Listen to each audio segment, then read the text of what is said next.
check out this morning and go to a new place. I think the nail in the coffin is at 6:45 or 7 in the morning. We got a hotel alarm. They rang our phone in the room and woke us up.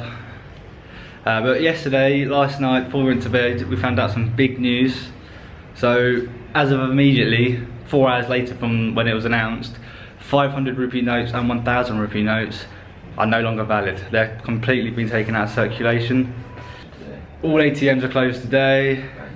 Banks closed today. Banks open tomorrow, and you can start changing some of your cash. But there's a maximum of 4,000 per day that you can change. I think the whole reason behind it is to stop fraud and corruption and get a lot of this black money out of the market.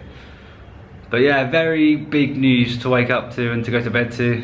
Okay, we're in a new place now. Smaller, but it's a lot nicer. Hot shower, feeling good. So gonna grab some breakfast quickly, and then today we're gonna check out, there's quite a nice temple here apparently, and there's also a fort. So that's today's plans, and then tomorrow we check out the Angkor Wat type temples. For Hillary Clinton to keep in the Democratic column. We had 20 electoral votes in Pennsylvania, 29. Just having breakfast, trying to keep it as cheap as possible, as people won't be accepting 500 or 1000 rupee notes most likely in the next day or two. We're going to try and use them, but just in case not, we've only got a very small amount of small change, so that's got to last us for a day or two. Yeah, not really sure about what's going to happen with this money situation. Can't think of another country that's within a few hours have said most of your notes in your country are no longer valid.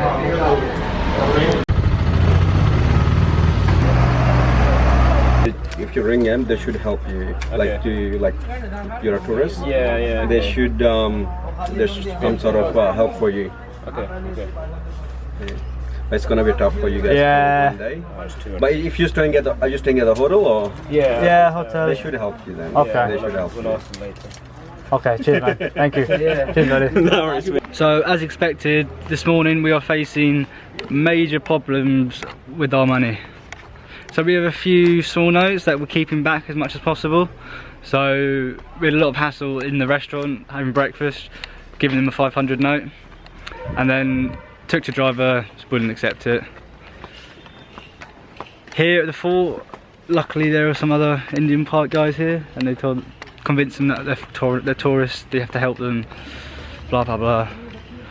But yeah, so we've got to spend very little for the next 2 days, otherwise we're going to have no money to spend whatsoever. So anyway, we're at the fort now. It's 200 to get in. The board said 100. But the thing says 200. They changed it to look like a 2 on the board. Oh, I thought I read it as 1. So they basically doubled it because they've doubled everything in India.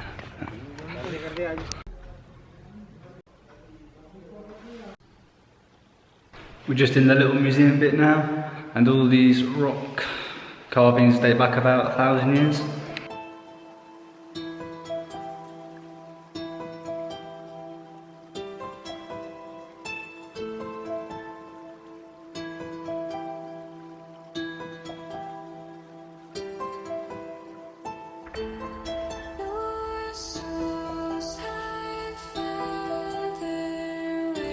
So the Kangra fort is quite well known for being a stronghold and very hard to capture because it's in between 2 rivers and it's up on a cliff.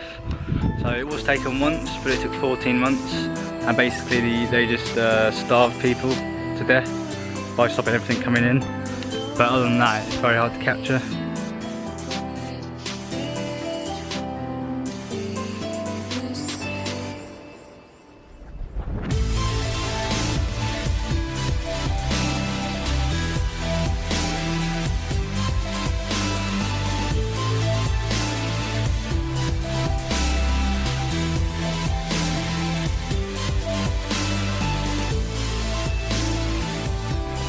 So you can see why it would be a hard place to capture.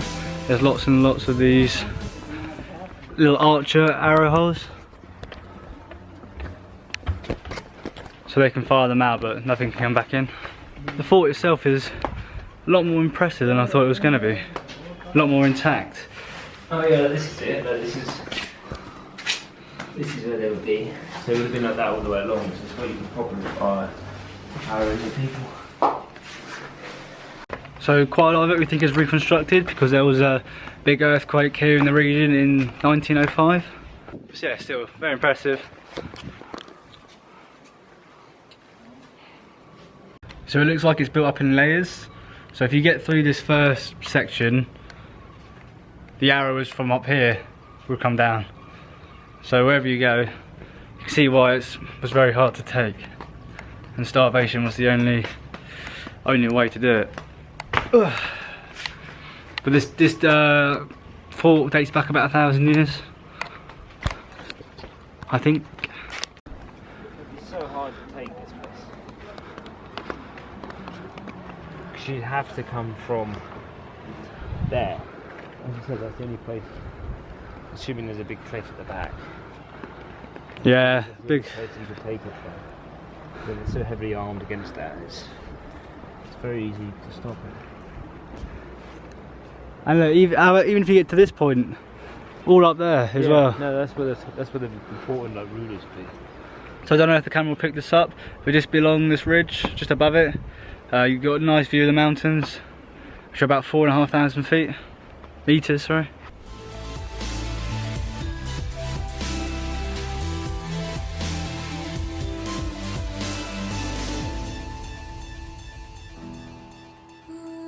So we're at the back of the fort now, just seeing how people would take it from this side, and again, not much option. You just go straight into a cliff down here, and also down here.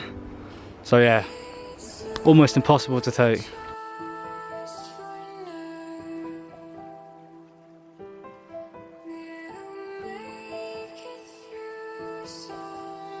You don't want to fall, long way down.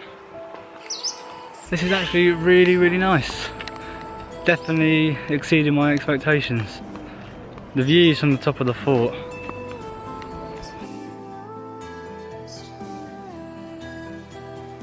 There's hardly anyone here. A few Indian tourists, but no Western tourists. Yes, very, very nice.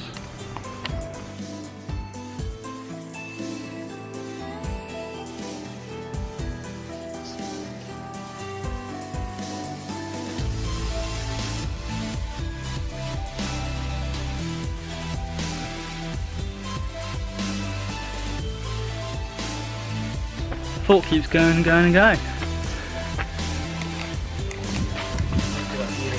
Massive. Yeah, go through there. Mind your head.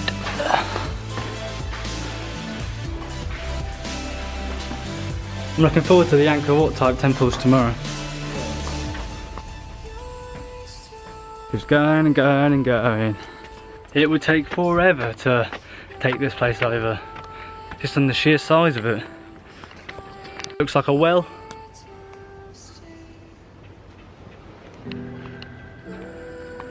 So I think we're at the top now. Get a nice 360 view.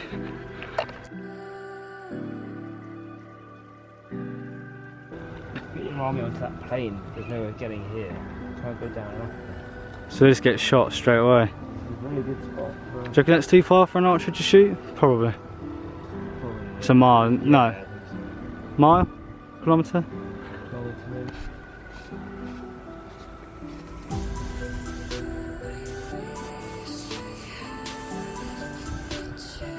Just heading down from the fort now. I think we're going to grab a quick chai tea, and then I think the only other thing we're going to do today is go to a temple. It's supposed to be quite good.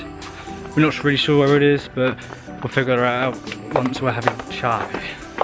But yeah, overall, Fort 3 worth visiting, Kangra Fort, 200 to get in. Yeah, actually worth it.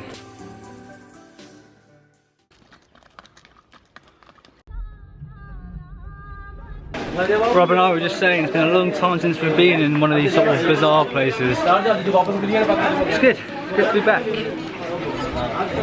Feels like I've been away from the main hustle bustle India for a long, long time.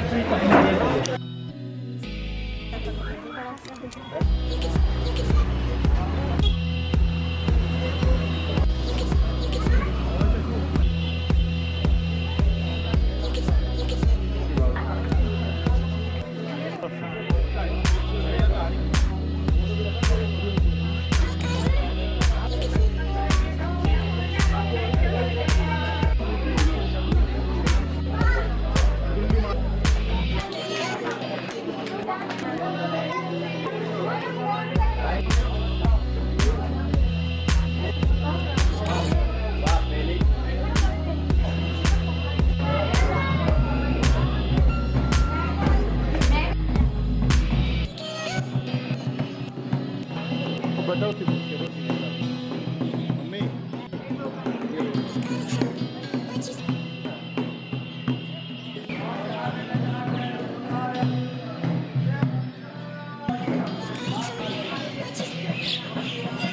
temple has a really impressive old tree. Right, a little bit like Avatar.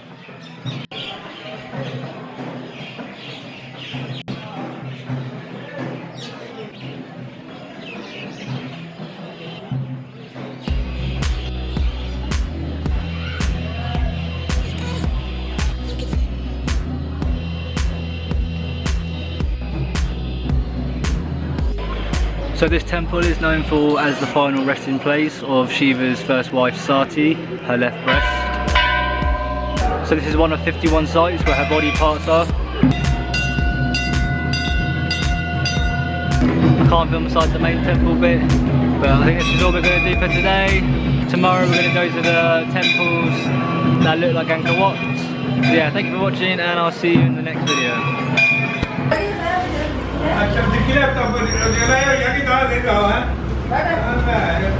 Thank you.